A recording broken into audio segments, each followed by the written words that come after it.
Good evening and welcome everybody. Before we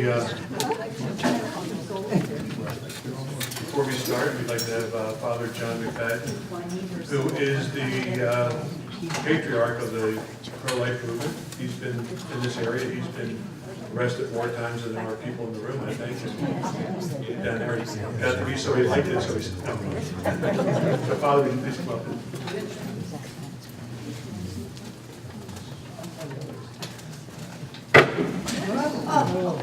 Fair enough, Father.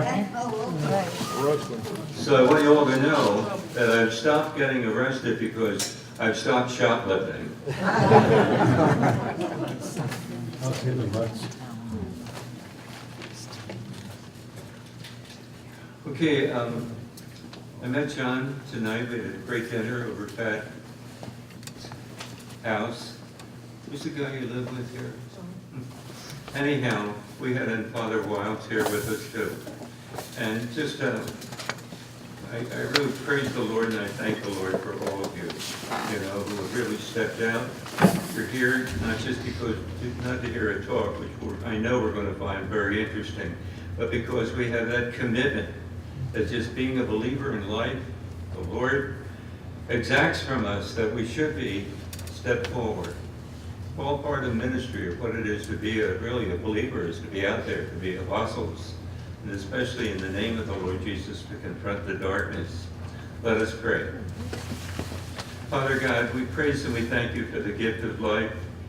We thank you, Lord, for John and for all who step out, Lord, to really confront the darkness, not of ourselves, but you with the Lord Jesus. And Lord, we ask the anointing Spirit of God to be upon our speaker tonight and upon all of us to receive and to hear the word of God. Lord, bless your people. We're here in reparation for our sins, the sins of all humanity. We thank you, Lord, that the victory is in Jesus Christ through the Immaculate Heart of Mary. In the name of the Father, and of the Son, and of the Holy Spirit. Amen. Amen.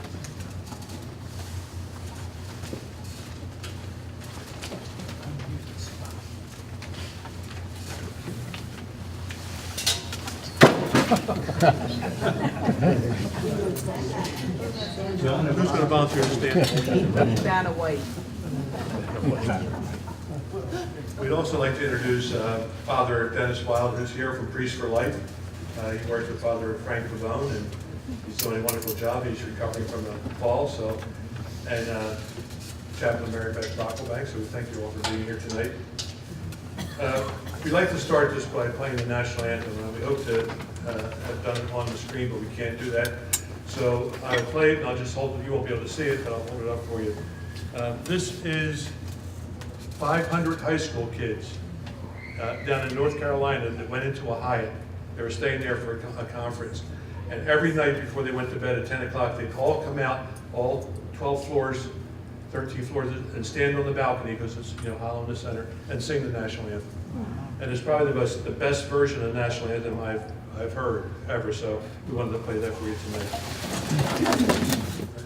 Oh, say can you see by the dawn's early light what so proudly we hailed at the twilight's last gleaming, whose broad stripes and bright stars through the perilous fight o'er the ramparts we watched were so gallantly streaming, and the rockets everywhere, the bombs bursting in air, gave proof through the night that our flag was still there.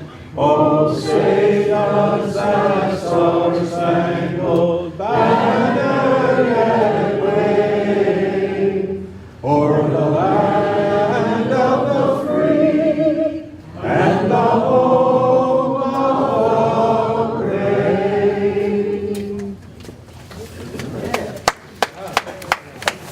Pretty good, Good. Yes, we recorded that, yes. It'll be on YouTube, and you can be embarrassed. We wanted to tell you that we all know that we're in a battle. We know that. We know we're in a spiritual battle. We know that pastors and priests like Father Wild and Father John and Mary Beth and other pastors here in Delaware have really been working hard to fight that battle. We all know that. You all know about Regulation 225. How many don't know about Regulation 225 in Delaware? Regulation 225 is that the Department of Education has said from this point on, every child has a right to determine their own race and their own gender without their parents' permission. And the schools will adhere to it. So we're fighting those kind of battles here in Delaware and across the nation.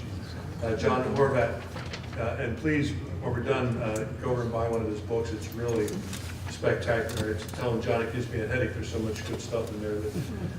And it helps in the spiritual battle. And I think it was Pope Leo the 13th that said that Christians are built for combat. Now, he wasn't talking about getting a rifle and going out and fighting. He was talking about fighting the spiritual battle that we have before us. And John Horvat has done two things that I think are stellar. The book, of course, Return to Order, and he wrote an article called Habits of the Heart. Both of these things talk about our fundamental rights from Christ, our fundamental obligation to God, and why we've strayed, why our economy strayed, why we have strayed away from the path and away from greatness in our nation. So I'll let John talk about what he's doing about those two things, because I really can't do them justice. But we did hand out two things. We handed out this to you tonight. You've all got this. And the one thing that organizations like Faith and Freedom Coalition Delaware does is that we are in the trenches, in the community. We work without reward.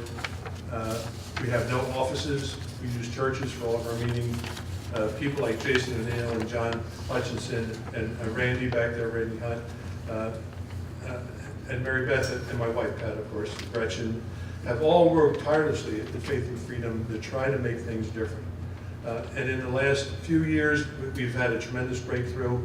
There are over 10 African-American pastors in Wilmington that are now on board with us and working to get everybody to vote kingdom.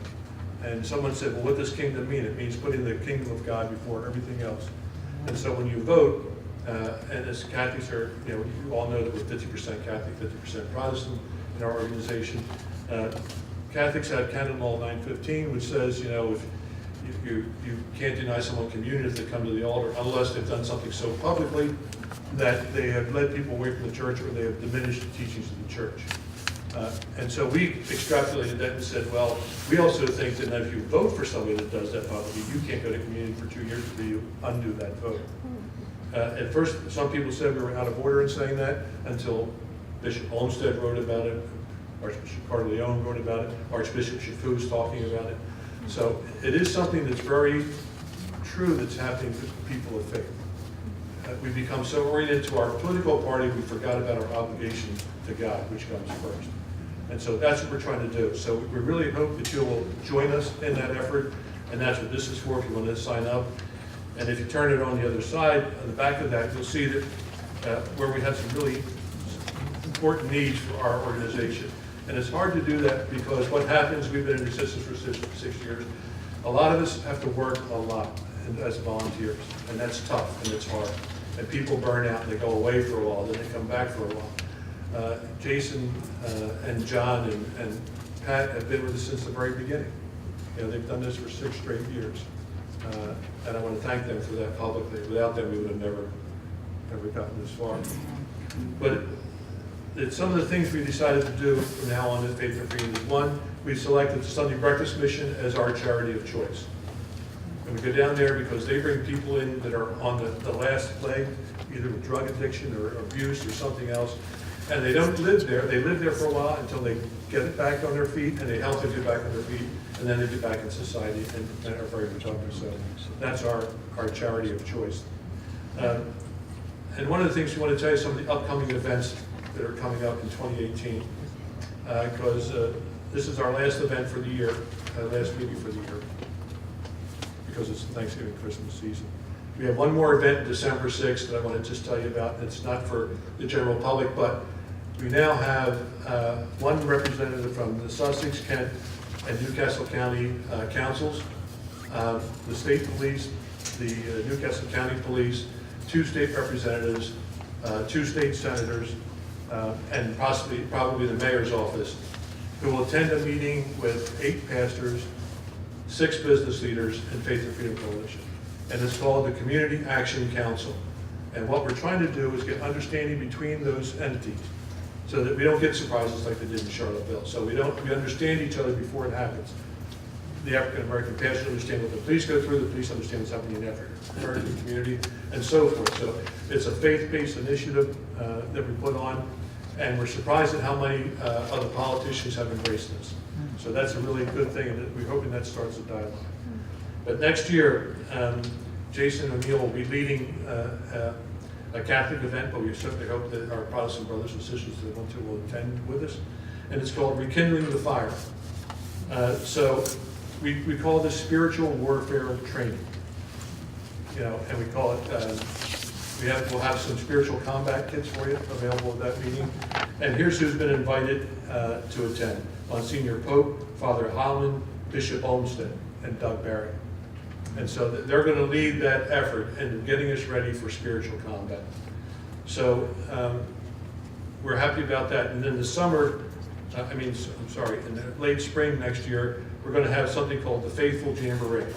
It's going to be a summer barbecue contest between, we hope Bobby Clay is going to come in and challenge all Delawareans to beat him in a barbecue contest. And we're going to have Christian music and Christian fun. So that's just a fun event. Then in the fall, we have an event called Forgotten Country. And we're going to honor several people with the George Washington Medal of Valor, which is being designed right in the next couple of weeks. We have a firm that's going to do it down in North Carolina. And on one side, it's going to be George Washington kneeling in prayer. It's going to say faithful, loyalty, action. And on the back, it's going to be a cross that's going to say serve God, defend liberty. So that Valor, Washington Medal of Valor, will go to Cardinal Raymond Burke, Rabbi Jonathan Kahn, Pastor C.L. Bryant, and the soldiers from Benghazi. And we have commitment of attendance from the soldiers, one of the soldiers from Benghazi, and from Jonathan Kahn. We're waiting to hear back from Cardinal Burke and C.L. Bryant. So they're the events that we have coming up. We want you to be involved in it. And someone once asked Faith for Freedom, they said, well, how do you get so many great speakers like John Horvat and Jonathan Kahn? We said, and C.L. Bryant, I said, because we ask. and that's the secret. And you know, when we called Jonathan Kahn the first time, you just call one of his agencies. That's all you can do. And his wife answered the phone because she happened to be sitting by the phone. And she said, oh, I really like this. I'll tell Jonathan. And he came. We called C.L. Bryant. He has about 7 different organizations. So we called one at 5:30 at night, figuring I'll leave a message. And I'll tell them about what we want. And then somebody answers the phone. And I said, I'm sorry, I didn't know anybody was going to be there. We were trying to reach C.L. Bryant. He said, we just have. I was just walking past the phone. I'm C.L. And we said, we'd like you to come and speak in Delaware. He said, well, this is no coincidence. I never hear and I never walk past the phone, so I'm in. I don't know why I'm supposed to be there, but I'm supposed to be there.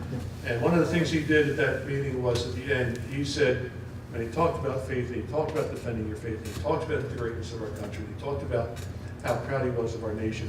He said, so who's going to stand up with me? Stand up, stand up, stand up, he screamed. And it was so spontaneous and energy, the whole group just stood up and just started. So that's the kind of fire we need to rekindle in ourselves. We start that by having great speakers like John Horvat. So without further ado, I'd like to introduce John Horvat.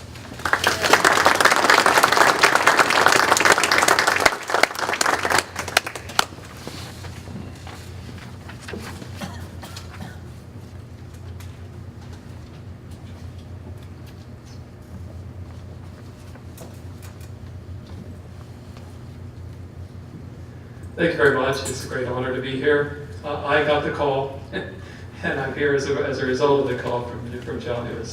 But it is very great to be here.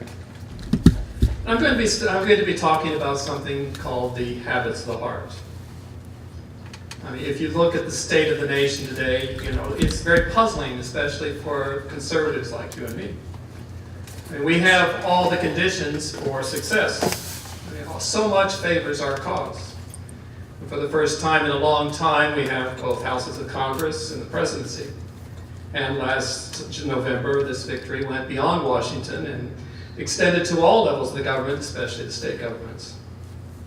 At the same time, we don't lack good ideas. We have plenty of good proposals that would serve to bring our nation back to prosperity and greatness. I mean, less socialism is a good idea. Ordered liberty is a good idea.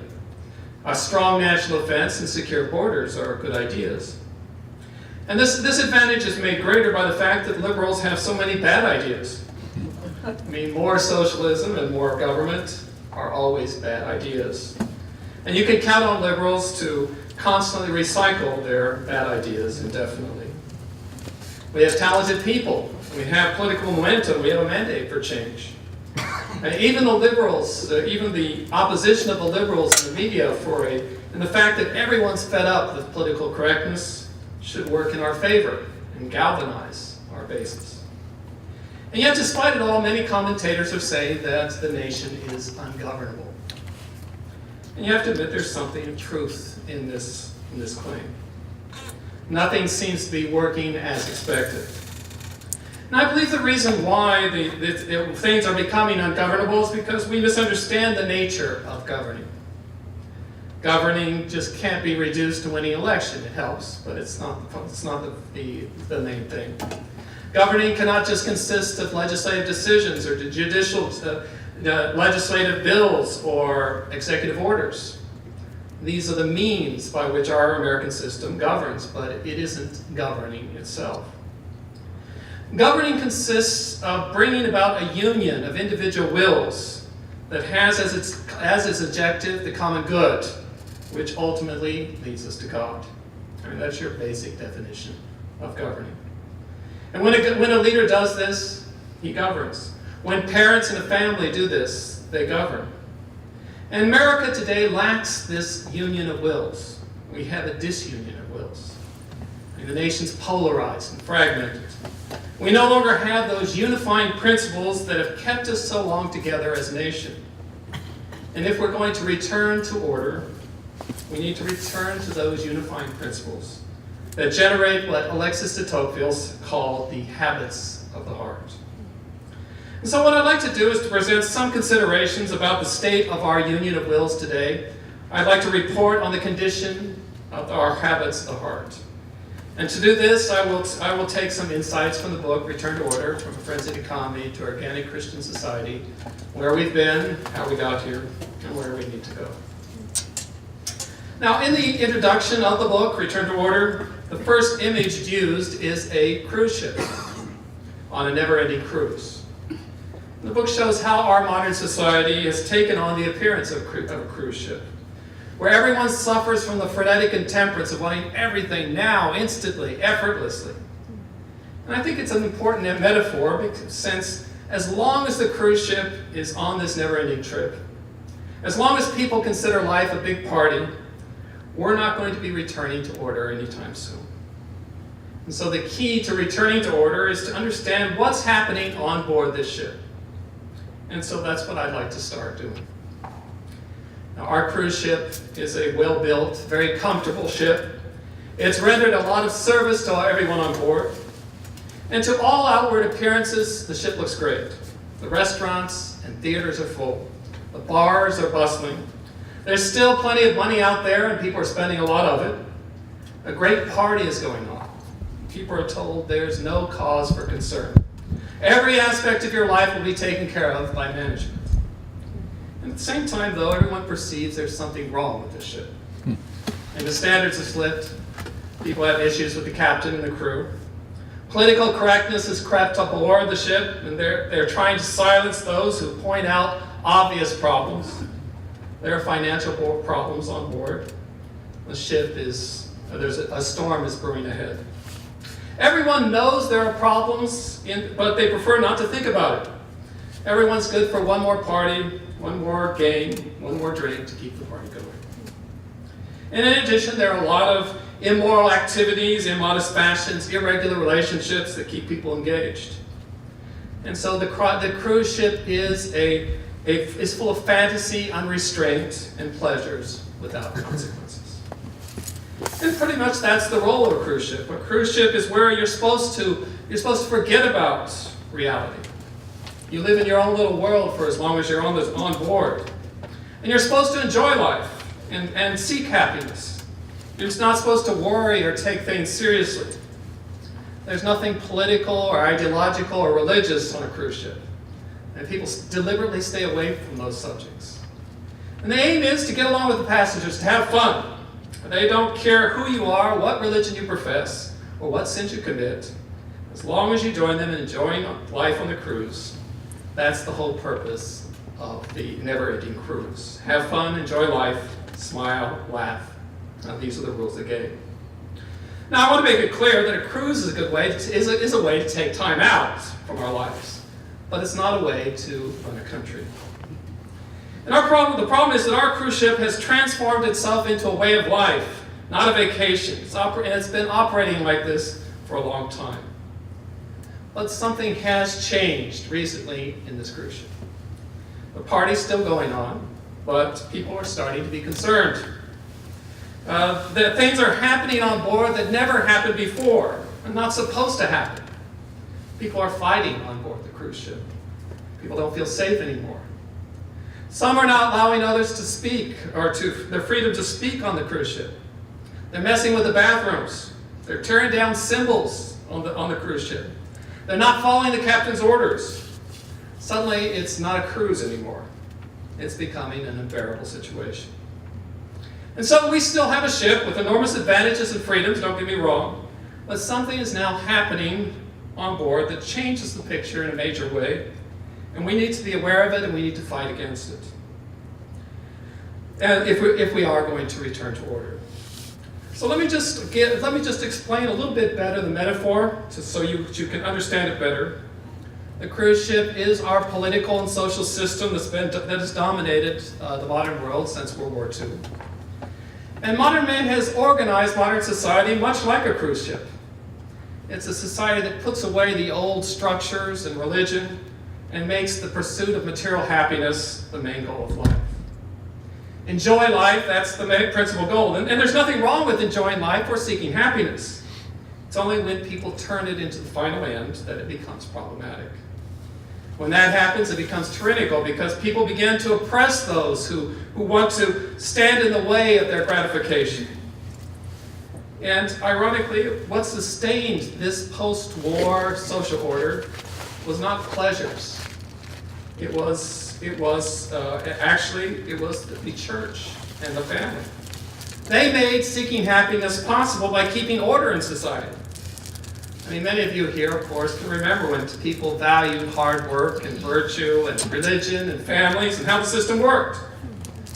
It was a very precarious situation. You had the remnants of Christian civilization providing just enough order to make things prosperous.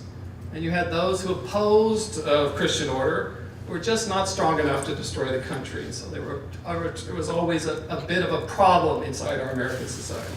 But both sides got along.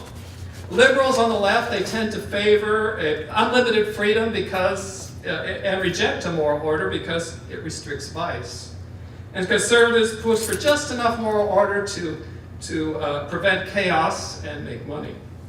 But both wanted a secular order with material progress and fun and pursuit of happiness. They just disagreed on the means to obtain it. Well, the 60s did a lot of damage to this order, this world order based on the pursuit of material happiness.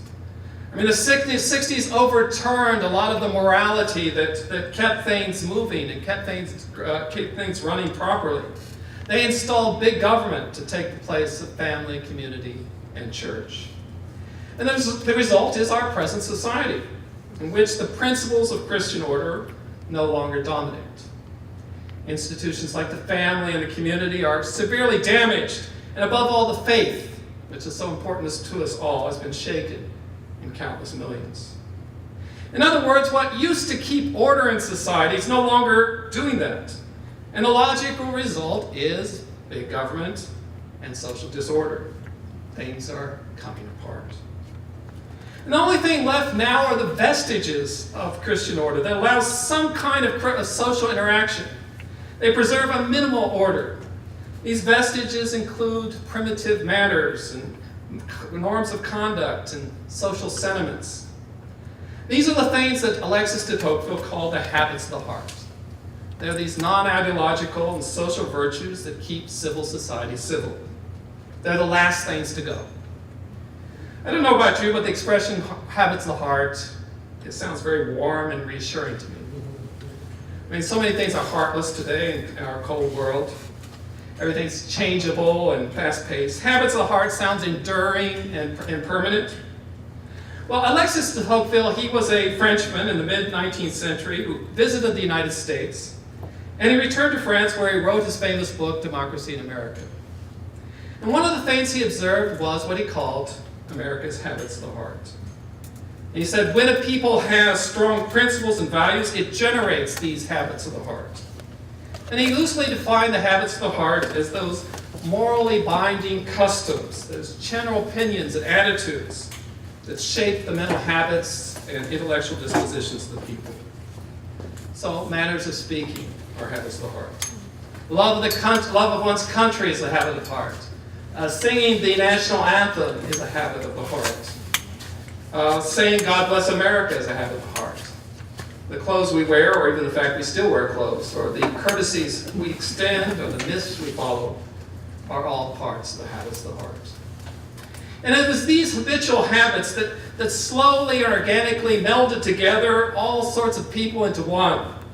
These habits of the heart made Americans extremely patriotic. They attached us to family and community. They made us staunch defenders of private property, of free enterprise, honest and hard work, resourcefulness, ingenuity. Above all, the habits of the heart made America very religious. We are a very religious nation, believe it or not. Russell Kirk, he said the habits of the heart is beneath any formal constitution. He says underneath our constitution is another unwritten constitution that consists of institutions and customs and manners and conventions that may not be mentioned in the formal constitution, but sustain that formal constitution. These habits of the heart weave together the social fabric and form that union of wills that makes a nation governable. Well, these habits of the heart are being targeted. Liberals don't like habits of the heart because they're fruit of tradition and morals, and they like to steamroll over them and replace them with crushing government programs and regulations and politically correct agendas and ideological impositions. And so we really have a big problem. We are called to defend the habits of the heart, but we no longer have the principles and values to generate these habits. All that's left are these mere habits, things you do without reflection, the exterior manifestations of civilization, the bare minimum to keep things going. And until recently, the liberals used to tolerate these habits of the heart because they actually did help keep order in society so that they can enjoy life more. But now the most radical liberals, like Antifa and all these other crazy people out there, hate even these habits because they find them restrictive. And they attack and they hate the tiniest remnants of order found in the habits of the heart. So, for example, you will find people who can no longer bear the habits associated with identity. I mean, you can't get more basic than that. And so they'll say, I'll be whatever I want to be. I can self-identify as, and I want you to recognize me as such. I want to be a man or woman or something in between, one of the 60 or 70 genders recognized by Facebook. Or I can make up a gender myself and change it daily or hourly, whenever I want. I mean, you can't run a society like that. I thought I had one on you because I was going to mention the regulation in Delaware and the education. But you're already on top of it. You're already opposing it. But that is exactly this kind of thing. This proposed education regulation in Delaware will allow children to self-identify as any race or gender, regardless of the reality. Regulation 225. Some people say I can no longer be restrained by the habits associated with logic. Again, something very basic. They claim logic is too rigid. It must be reduced to feelings and emotions. We have an outreach program that the organization that I'm with, Tradition Family Property, and it's called TFP Student Action, in which our campus activists go onto the campuses and get involved in debates, or something like a debate with these campus liberals. And the only problem is the other side doesn't use logic. They say crazy things. They repeat slogans. They do things that really look bad for them. Just recently they brought a dog that you could pet to absorb all the bad feelings that we were spreading about. I mean, you just cringe just listening to that because it's just crazy.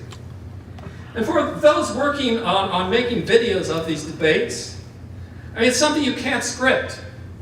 You could not pay people to better misrepresent their cause. I mean, for example, one lady during a debate, she said she was that in the womb she was a nut that later became a human. Our TFP Student Action activists resisted the temptation that perhaps it was the other way around. And so a kind of cultural suicide is taking place. Many of the radical liberals and anarchists, especially on the left, sometimes on the right, simply don't care if the habits of the heart are destroyed. They don't care about order anymore. Anything that slightly reminds them of a Christian, Western, or rational order becomes their target. And so the vestiges of Christian order, to which countless Americans still cling, torment these new revolutionaries. They can't tolerate them. They want them down. That's why the crosses must come down. That's why the Christmas trees must be destroyed, deprived of Christ. That's why the 10th Commandment monuments must be destroyed, or the national anthem can no longer be respected at football games, or why statues must be hauled away in the dead of the night. And that's why everything is so politicized. And the smallest thing is irrationally attacked. Things become politically charged because the target is Christian order itself, as manifested in every little thing. And that explains some of the strange battlefields that we find ourselves on. I mean, we used to fight exclusively in principles, just these very abstract principles, doctrines and principles, and that were much more easier to defend. But now the fight has shifted to the vestiges of principles embedded in habits and things. And so everywhere is now a battlefield. I mean, the least actions that you do now have political meaning. You have to ask yourself, well, do I drink Starbucks coffee, which supports same-sex marriage and other liberal causes? Or do I go to Chick-fil-A, which once supported traditional marriage and later softened its position? Or I need to stay away from Target with its transgendered bathrooms and dressing rooms. It's better to go to Hobby Lobby that is against abortion. Do I watch NFL or support the flag? Do I order Papa John's or Pizza Hut? Do I really want to put that bumper sticker on my car? I mean, you have to be careful what you say and what you put on your social media. Even the weather has become politicized. There are those who called Hurricane Irma was a chastisement, not from God, but nature, for the election of President Trump, or a punishment for our denial of global warming. Well, in this attack on the habits of the heart are the prayer wars. Now, liberals are becoming unglued over the fact that government officials send their thoughts and prayers to victims of disasters and killings. Ladies and gentlemen, this is getting out of hand, and I kid you not, New York City trains are now forbidding conductors and train announcement systems to use the terms ladies and gentlemen because it's not inclusive enough. The important thing to remember is that any cultural issue now becomes a platform for revolution. It's not about the issues anymore. The statue removal controversy is not about statues. The bathroom wars have nothing to do with bathrooms. And dare I say it, global warming has nothing to do with the climate anymore. They are mere props used in this new phase of an old cultural war against all things Christian, rational, or Western. A target are those lingering habits of the heart that must be destroyed. And once everything is politicized, anything can be turned into a weapon to attack Christian order. Anything can be weaponized, whether it be symbols or words or gestures, social media, sports, wedding cakes, cars ramming into sidewalks, or even bathrooms. And since these things surround us, there's no place exempt from this war. And we find it everywhere, in the home and school, the church and business. The recent massacres in Las Vegas proves that anywhere people gather in numbers can now be the target of those who want to empower their passions with terror. And so to conclude, this politicized, weaponized, war-zoned America represents a situation like that of the cruise ship. It's not the America that we once knew. Instead of trust, there is resentment. Instead of virtue, there's unrestraint. Where God in His law is not honored, people will set themselves up as God. Everywhere becomes a potential Las Vegas. Well, this is how I see the situation. We're stuck on this cruise ship, which is no longer a cruise ship of delights and pleasures. And by their radical rejection of America's habits of the heart, the left has polarized the nation. The situation has reached the point where we're not going to return to the cruise ship of old. The radicalism of these troublemakers on board will not allow its return. They want to turn this ship into a complete intemperance and immorality and disorder. They want to install disorder. We want to do the contrary. And so we're stuck on this dysfunctional cruise ship where everyone on board is fed up. And we need to see what can be done to return the ship to order. And so I'd like to start by listing 3 things that should not be done. And I do this because a lot of people are proposing these things as solutions. The first thing not to be done is we must avoid withdrawing from the debate as suggested by those who advocate something called the Benedict option, right? Yes. This position says, I have my own little vestige of Christian order, and I'll cultivate this by staying out of the fight. Let the ship go down, but in my little section, I will keep everything in good shape. And this only turns those small vestiges of Christian order into even smaller vestiges. It makes it easier for them to destroy us piecemeal, and does not prevent the ship from sinking.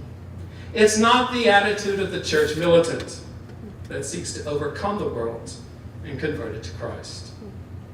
The second thing to avoid doing is simply blowing up the system.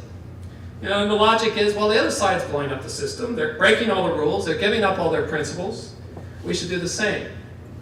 And this principle says we need to be pragmatic and do whatever it takes, even if we have to give up our principles. They say that having no rules makes it easier to get things done, and virtues stand in the way of those who get things done. Well, this also is not an option, since the Christian can never sacrifice principles and values for sin and vice. The end can never justify the means. We must fight inside the rules that Christ gave us. Unprincipled fights always disintegrate into chaos. And the third thing to do is to reduce everything to policy or use of force to implement policy. I'm not opposed to playing hardball when it is required with the other side. I think it should be done and must be done. But it cannot be our sole weapon to take us to victory. It's doomed because it's a position that has neither habits nor heart. It's a top-down solution that the left uses to implement its big government and politically correct agenda. Should we adopt this tactic, it will make America ungovernable. It leads people to think that might is right. It confuses a union of wills with a breaking of wills. If we follow this course, discord and mistrust will reign everywhere, even inside the conservative movement. And so there must be another way. And so there were 3 things that I think that can be done to return the ship to order. The first one is to introduce what can be called the supreme themes or topics that will change the nature of the debate. There are certain topics out there that have a great capacity to captivate and inflame the passions of people for the cause of good. They have an immense ability to inspire movements of love of good and hatred of evil. Example of supreme themes today are love of God, the sacred, grace, sublimity, heroism, purity, honor, love of country. If presented right, these themes can awaken in society longings for a Christian order. I mean, these longings can bring about amazing changes in the lives of individuals and in society, much like that of the prodigal son. And the liberal establishment, especially the media, have long tried to hide and suppress these supreme themes because they are so powerful. They are found in the core of the habits of the heart. And that's why the other side has made them politically incorrect or awkward to bring up in public. And so it used to be very difficult to bring up these themes. But now the situation has changed. It's because the other side cannot advance without bringing these themes up. They are found in the remaining habits of the heart. They need to bring these themes up if we're going to destroy them. And so they are the ones that are bringing these topics up. And this works in our favor. It's almost the case of the target coming to the arrow rather than the arrow coming to the target. It makes this much easier for us for many reasons. The first is, not only do they bring up these topics, but they do it in an aggressive and irrational manner. They show themselves consumed with hatred. They mix these topics with political correctness, which is becoming unbearable for everyone. They're causing a great tension in tearing our country apart. It's obvious that they are the aggressor party. And in this debate, if we do it right, we are the ones defending good order, rational debate, and the beauty of these supreme themes. Moreover, we have the great advantage of calling upon and working with the grace of God, who guides us and aids us in this battle. So many of these themes resonate because people are thirsting for them. They long for the good order of the Father's house. And so the first thing that we need to do if we're going to have an influence in the debate is to bring up these supreme themes that move people profoundly and awaken longings for a Christian order. Don't be afraid to mention these topics, especially religious topics. Don't water them down. Don't dilute or adulterate them to cater to politically correct times. One thing I've learned in public speaking, if you want to touch the souls of American listeners, talk about God and the things of God. I mean, the audience automatically becomes alive. It can be the most secular, most atheist atmosphere possible. If you mention God, you will be very surprised. Many times it's the tattooed fellow in the torn jeans and ponytail that brings God up first. I mean, talking about God resonates across the board. God touches the depths of the American soul, as he should. And despite all appearances to the contrary, we are a very religious people with a very simple, direct, and childlike faith. When you compare American religiosity with that of the Europeans and other peoples, we blow them away. I've talked to a lot of European visitors. They just marvel at our unsophisticated religiosity, since we're supposed to be the nation of progress and technology and modernity. Former Prime Minister Tony Blair was once asked by an American journalist what his position on God was. And his secretary politely interrupted and said, "I'm sorry, we don't do God here. Next question." Well, we do God here. And I'm not saying we do it perfectly. I'm not saying it's all theologically sound. It isn't. All I'm saying is that we do it, and it's part of who we are. If we want to change America, we need to introduce the supreme themes. Not just God and the things of God, but all things Christian. Things like honor and justice and the good, the true, the beautiful that have always moved men to great feats and deeds in history.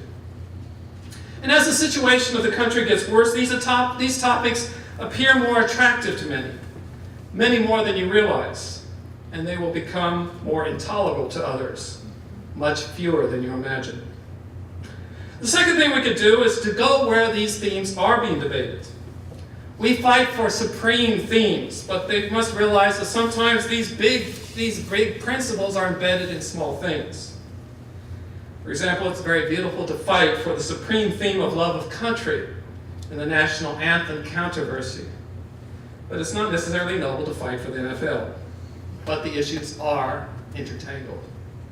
It's very, very beautiful to fight for the noble qualities found in people represented by some statutes. However, many of these people do not have the heroic virtues found in sanctity, which is our final goal. In other words, there might be some very beautiful and small things on the cruise ship that are worth fighting for. However, we cannot defend the decadence of the whole cruise ship for the sake of these things. We must disentangle the supreme themes from the issues at hand and use the issues at hand as a springboard to talk about these supreme themes. What's important for us is to return to a Christian order, to stay on focus on those themes that will get us there. And so, as it's not enough to fight for standing during the national anthem and NFL games, but to defend the supreme theme of true patriotism in all its splendor. It's not enough to fight for the Boy Scouts, for example, that are now admitting girls to their ranks, but to fight for the supreme theme of just inequality, that boys have the right to be boys and not girls or anything in between. And it should also serve as a springboard to talk about duty and honor and sanctity. These supreme themes are what we fight for, not the Boy Scouts. We cannot fight for a specific statute, but rather we fight for the idea that people should be honored for the good they do. Our supreme theme centers around justice. All these controversies help us raise these themes and expand upon them. And if correctly presented, the discussions awaken a longing for order. It'll fortify those habits of the heart so needed for a return to order. The third thing we could do is to learn from the other side and realize how powerful we really are. I mean, all too often we are led to believe that we are all alone and our ideas are unpopular and outdated. And this is a great illusion that works against us. One thing you will observe when involved in the fight for our principles is that whenever we defend a tiny vestige of Christian order, the other side becomes increasingly hysterical. Now, it didn't happen like that before, but now it is happening. For example, our student activists on campus tell me that the campus liberals become unglued over the simple singing of God Bless America. And they even call it the fascist hymn. And they literally shake and scream when they hear it. Now, no one becomes unglued over something insignificant. They become unglued because they see this as a threat, a big threat. They fear Christian order. They fear God. Many of them fear the idea of America that could love God. They fear these things in tiny doses, and they see it in us singing God Bless America.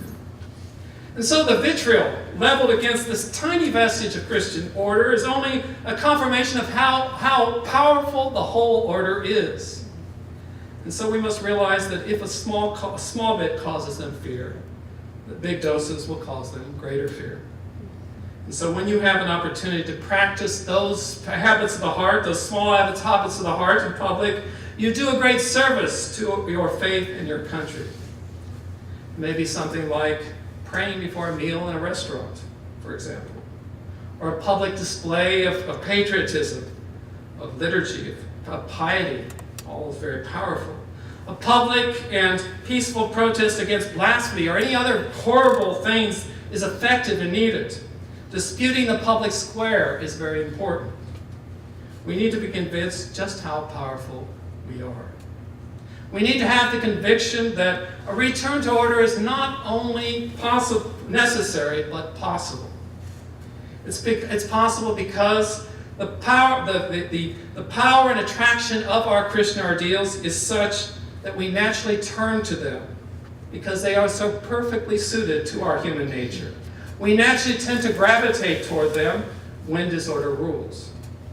The Christian order is where we naturally tend to go. And I take it one step further by saying, not only do people naturally gravitate to this organic Christian order, but in the midst of the present chaos, some people are now gravitating toward this order. As things get worse, more people are soul-searching, looking for an order that they sense once existed and could yet return. Across the nation, you find people looking for authenticity and order. Whether it be organic food or Gregorian chant or craftsmanship or traditional family or homeschooling or microbreweries, there is a groundswell. I'm not saying that they are a majority, but history is never decided by majorities. It's decided by impassioned minorities who exercise great influence over the majority. There are sizable minorities out there with great passion and courage who dare to defy the culture and say enough. We need to be out there debating these supreme themes. We need to appeal to all those who grieve for the nation, and such actions will attract God's blessing upon our cause. Now, throughout the before going any further, I'd just like to summarize what I've just talked about. Throughout the course of this talk, I've used the image of the metaphor of the cruise ship on a never-ending cruise as a metaphor as to what is happening here in America. How externally the ship looks fine, everything's just running well, but there are major problems. People are doing crazy things on the ship that make it unbearable. The cruise ship is ceasing to be a cruise ship, and that was my first point. The second point is to apply the metaphors to what's happening now, and I explained how modern society is organized like a cruise ship. It tends to avoid religion and ideals. It focuses on self-interest and fun. And I explained how liberals used to tolerate the remnants of Christian order that were called habits of the heart, because at least they helped keep order in society so they could enjoy life more. But now the more radical liberals hate even these remnants that they see as too restrictive. They're attacking the very idea of Christian order itself. The left can no longer tolerate what remains of order. And that is why even the smallest thing is politicized and weaponized. In face of the situation, I outlined what to be done to return the ship to order. And I mentioned three things that should not be done. The first one was not to exercise the Benedict option, which would isolate people from the fight that is so necessary. The second was not to give up our principles and just blow up the system and enter into a brawl and fight it out without principles. The third was not to reduce everything to policy and political force that ignores the habits of the heart. And then there were the three things that should be done. The third thing we need to do is if we're going to influence this debate, is to bring up these supreme themes that move people profoundly and awaken longings for Christian order. And again, do not be afraid to bring up these themes, especially religious topics. In fact, the other side brings these topics up so they can destroy them better. It's much easier for us to bring them up now than before. People are thirsting for these ideas. The second thing is to enter the debate by disentangling the big ideas from the small things. We cannot lose our focus in the details of the small things. Rather, we should use the small things as a springboard to talk about those supreme themes that are so important. And finally, we need to realize how powerful our ideals are by the way the other side treats them and fears them in tiny doses. Christian order is where we naturally tend to go. And it's nothing new. It's the order God placed in the universe that will lead us to Him. We need to find ways to present Christian order in small and big doses as a solution. Well, let me leave you then with a final thought. I believe these unifying principles are very important and urgent. I talk a lot about them in the book, Return to Order. However, just powerful principles are not enough. I mean, we need something more daring and personal. I think we can all agree that the problems on our ship are so serious that the only way out is to call back the true captain of the ship. For too long, we've lived the fiction that our Lord Jesus Christ need not be king and captain of our ship, and our Blessed Mother need not be the queen. But the conditions on the ship now demand that He return to rule in the hearts of men. And so we must call back the captain. That is what will bring back a return to order. It's because we have very powerful ideas, but God is much, much more than a powerful idea. He is an almighty, powerful God. His grace can touch and change the most hardened sinner. His wrath can overcome the most challenging obstacles. We can therefore rely upon God's help for this return to order. I never tire of saying, and it's actually the last chapter of the book, that our situation is like that of the prodigal son. And if you read the story of the prodigal son, you'll recall that he took his father's riches and spent them on the frenetic intemperance of games and parties. What brought about the conversion of the prodigal son was not a moral problem, but an economic one. I mean, he ran out of money. He had no place to go. And a great famine came over the land, so there were no jobs. And it was at this point that the prodigal son realized the error of his ways and had longings for his father's house. And so St. Luke says he rose up and came to the father. Now, in the story of the prodigal son, we know that the son longed for his father.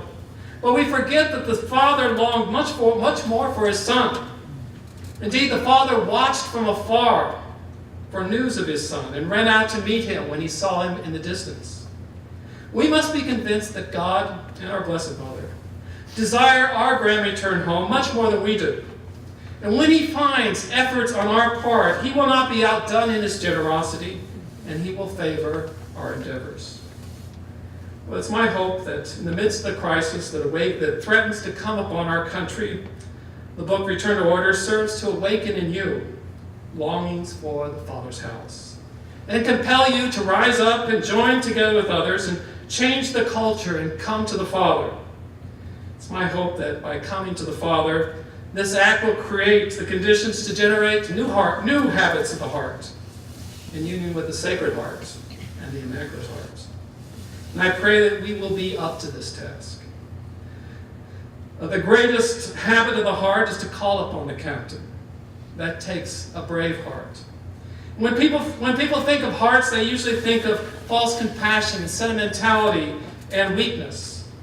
But this is not our case. I am confident that if we call back the Captain, we will be given the courage to take principled stands based on moral standards that instill confidence, trust, and valor. Let us therefore pray that we will be up to the task, confiding in the Captain. The habits of the heart are not for the faint-hearted, but the lion-hearted. It's time for the lions to return. Thank you very much.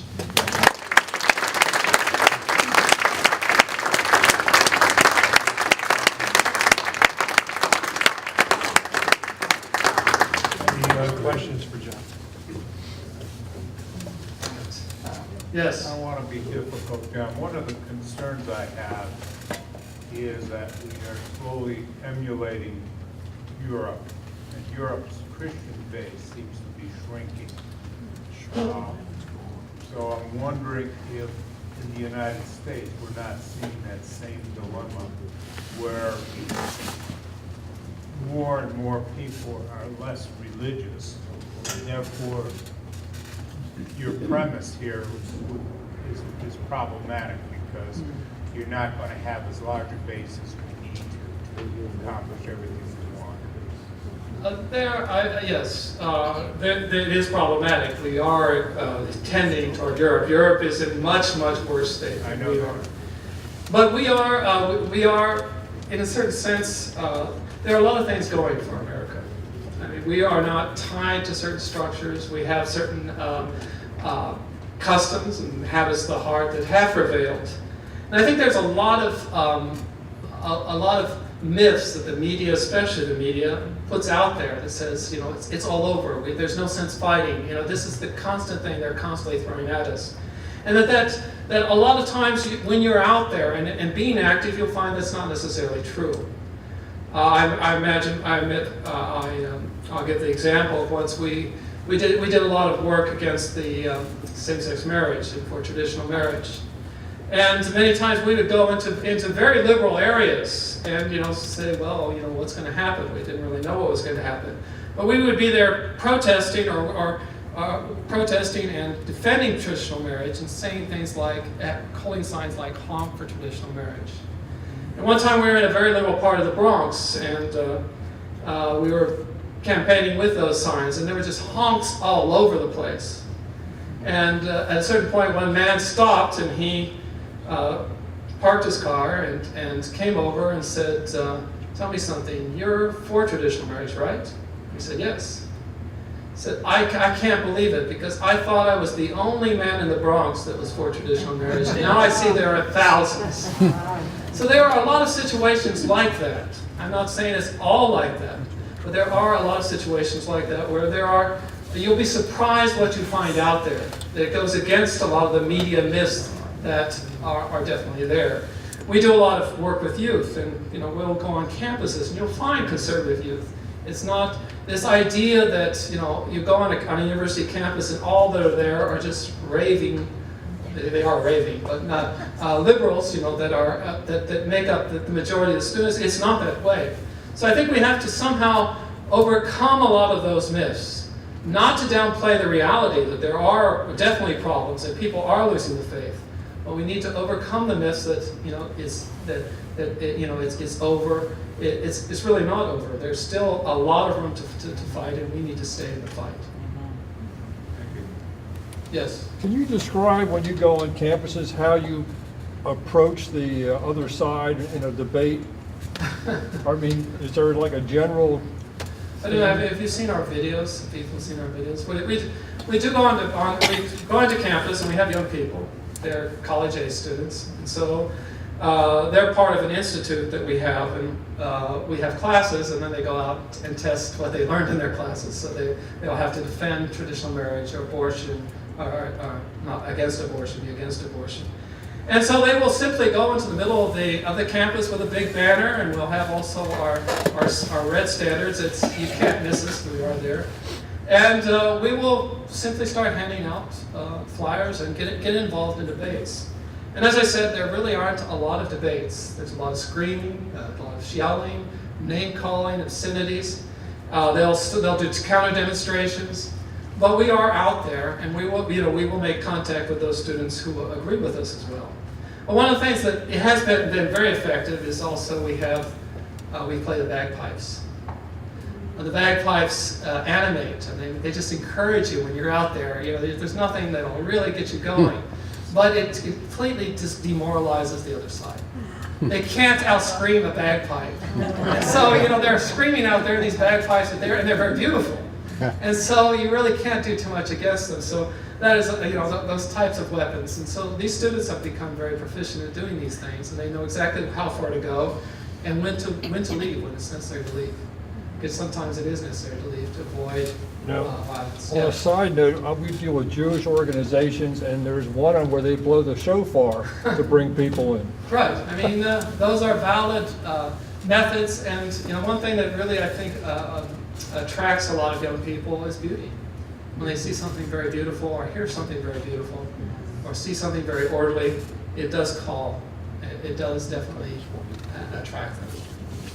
Yes. To comment on Europe, because I know organizations that I'm aware of, there is actually the beginnings of a rebirth of Christianity in Europe. Not the traditional church. Right. It's dead for a lot of good reasons. But a lot through immigration people come in, and they're being reached. Article recently in Germany, Christian churches are all of a sudden being filled, not by Germans, but by immigrants Christian immigrants who come in who are looking for a church. And the evangelical movement, it's not just evangelicals, but are reaching out, and they're finding people are searching for God, they're searching for the truth. No, absolutely. Just real quick, the last speaker we had talked, our best weapon is the truth. Exactly. I mean, you're not preaching something that's against the nature of man. It's something that's entirely in accordance with man.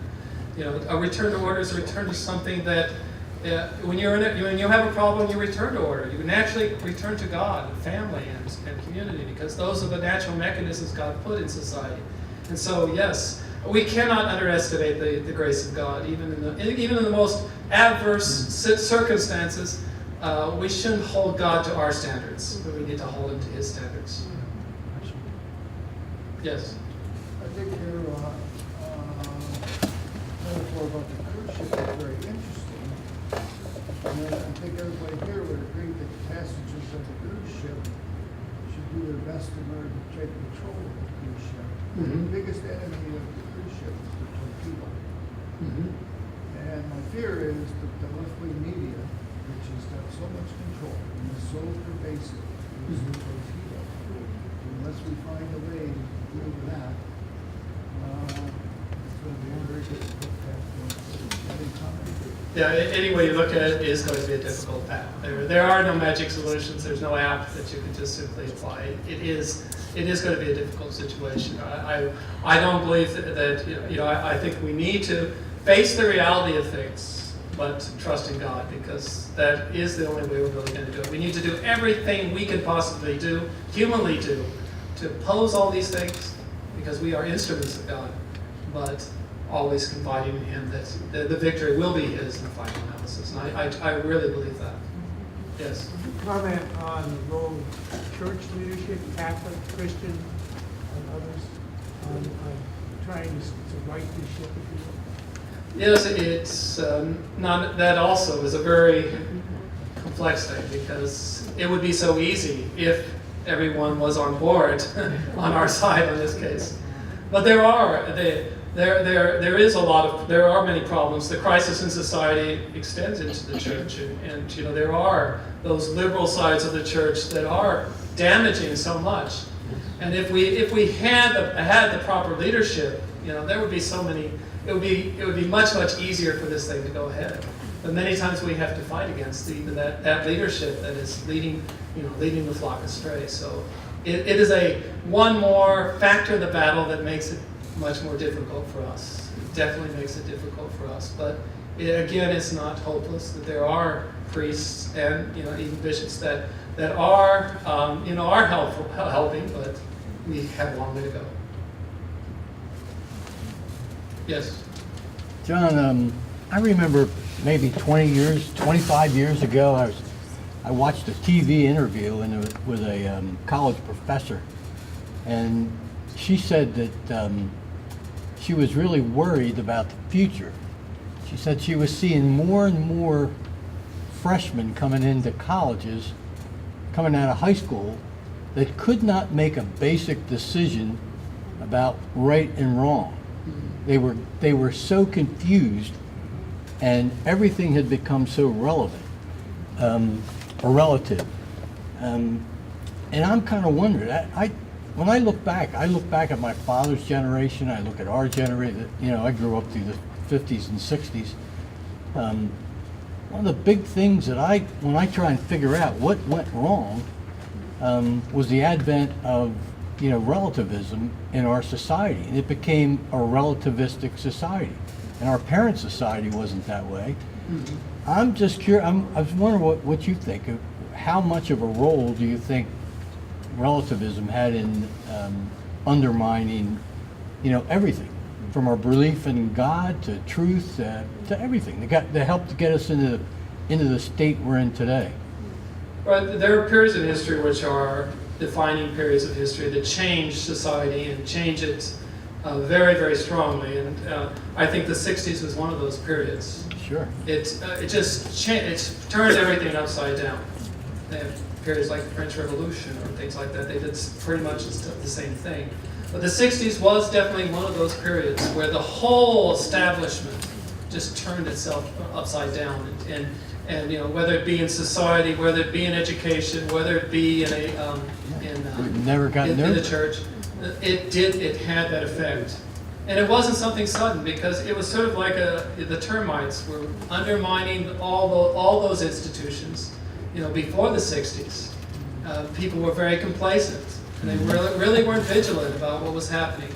There were a lot of those termites that came, and when the 60s came, it came crashing down. And that sort of makes it very difficult for us, because we've lost 2 generations. Many people don't know what it means to have manners or ways of talking or doing this or doing that. We've put a generation or 2 in between one or the other, and so it makes it more difficult for us to explain what went wrong. So it is one more factor. But at the same time, a lot of people hear about that and are attracted to it. You know, they're not biased against the institutions of family or you know, the church or you know, there are a lot of people that are coming back to the church. There are a lot of people attracted, you know, people attracted by the church, young families. You know, they don't have all the negative of those who were living amid it at the time. They see it in a much more ideal light, and it becomes very attractive. So that's a good point. Yes. Are you familiar with this Dr. Sheila from running for Senate in Massachusetts against? Elizabeth Warren. Yeah. I am. Yes. Do you have any comment about him? I don't. I know I contributed to his campaign. That's all I know. But I don't remember. I saw that. Just saying he's against Elizabeth Warren was enough for me to become very excited about him. But please. Yeah. He's a real Indian. A real Indian. Okay. Okay. It is that question I have is glimmers of hope. What are your favorite sparks of hope that you're seeing in your work? What was the question? We should repeat the question. What are the glimmers of hope that I see in the work that I'm doing? Yes. Well, I think Since the election. Yeah, I mean, I think there are a lot of very, in American society is not like other societies in Europe and other places. We are very different. And a lot of the people I talk to outside the country, when they come here, they just say, well, you know, you are Americans, you know, we were the cutting edge of a lot of these things that destroyed society, you know, pornography, Hollywood, a lot of these very horrible things. But I had one man say, well, but you Americans have the antibodies that we don't have. When an organism is confronted with a lot of very negative diseases, the body makes antibodies against those diseases, and we have those antibodies. You know, it was the pro-life movement came from America. It did, because we were the ones that invented the pro-life movement, and we spread it all over the world. They looked to us for the pro-life. We were the ones that invented homeschooling. You know, we destroyed the educational system all over the world, but we invented homeschooling, and there are a lot of countries that wish, you know, and they look to us to say how we can do it. So we have a lot of antibodies against the very evils that we perpetrated, and I think that is something that is a glimmer of hope. I think another glimmer of hope is just that the fact that the good people are having babies.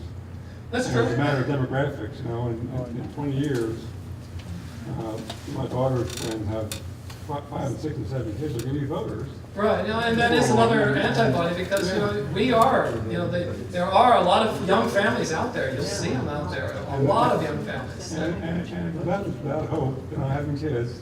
Right. They should know hope in the future. destroy the planet. They don't want to destroy the planet, and so maybe just in a matter of time, we'll have more voters. Right, It's that simple, maybe.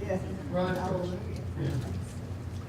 One last question. Yes. Did you have a comment about the famous Johnson Amendment that essentially put a muzzle on the priesthood and the ability of ministers to feel free to preach from the pulpit about principles? You know, I feel the clergy felt suddenly their hands were bound, with certain exceptions. We had a lot of courageous people who stood up, who understood the nuances of it. Would you have a comment about that? Because to me, that's something President Trump was very forceful about, to repeal the Johnson Amendment. The reason I ask that is I feel very strongly culture comes from the pulpit. It's led from the pulpit in this country and in the world it has been. And when that ended, all of a sudden people were sort of cast adrift. And the very essence of this country, if you look at that flag behind you, the eagle, the very essence of this was from God. A miracle happened. This country was formed, and we are the product of it, and that's what you're explaining.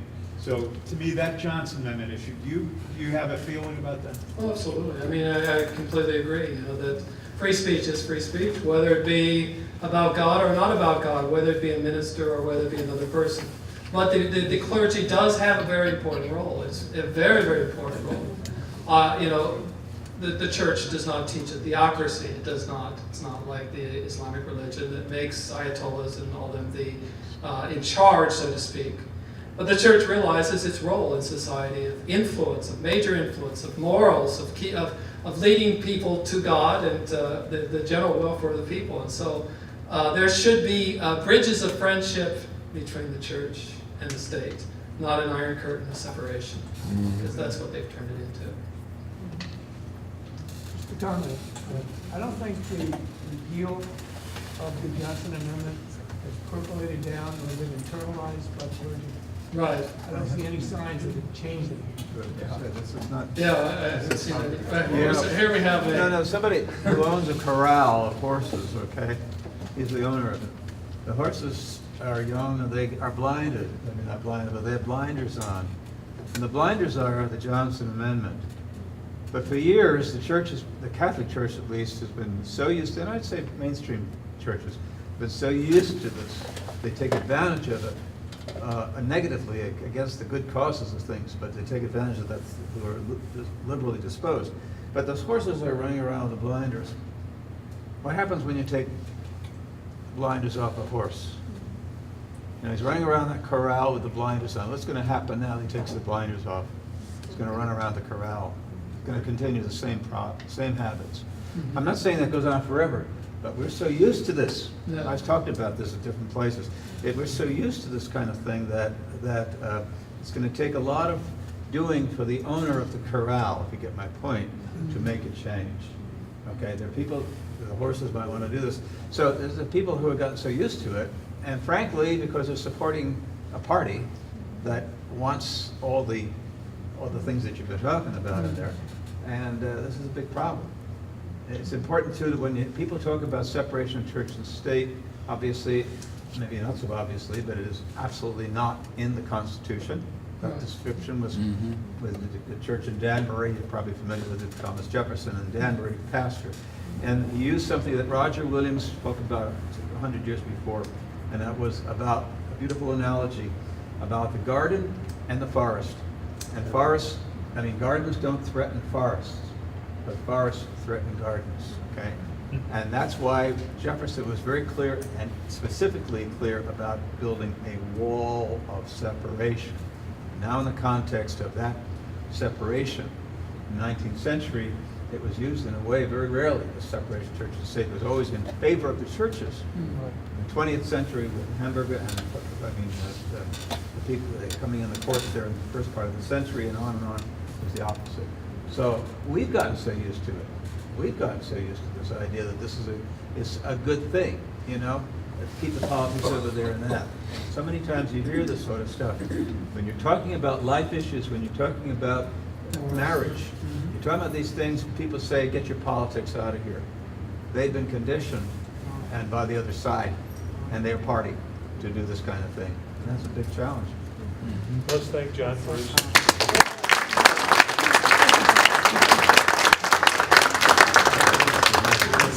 John's going to be over at his table here. Stay seated for a couple minutes if you could. John's going to be over here at his table, so we want you to visit and get some books. Jason's going to pass out some baskets. We're going to take a free will offering. John and his organization have given away a ton of these books to try to get politicians and people to understand why it's important. And we want to help contribute to that for John, so that we can help get this message out and get this word out. And while this is going around, I want to tell you two stories. One is that John Paul II once said that the laity is the heart of the church and the center point for the struggle for the church. They're the ones that will make a difference. And so it's up to us. And we do want our pastors and our priests to get involved in this and to lead us, but if they're not, then it's up to us to do so. And in the 1930s, how many of you know about Bella Dodd? In the 1930s, Bella Dodd came here from Italy, and she was a communist.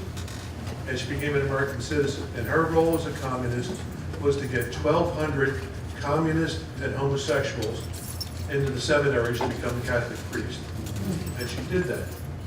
And she went to Bishop Sheen and she said, Later in her life, she went to Bishop Sheen and said, look, I did this, I feel remorse, I want to go into a convent. He said, you will not go into a convent. You will testify before Congress, you will write a book, you will expose this. So she went to talk to Congress, and one of the congressmen said, see, the Catholic Church is corrupted. She looked at him and said, you don't understand. I was assigned to Catholic Church. Others were assigned to other denominations. And so our whole system of religion has been compromised by these pastors and priests that have gone into these. And it's up to us to stand up to them and us to fight for them, to fight against them. So we want to thank you all for coming tonight. Please take your sign-up sheet home if you feel like you want to become involved in this fight, involved in this battle. Please join with Faith and Freedom and sign up and become part of this, and let's help do this. Please drive safely when you go home tonight.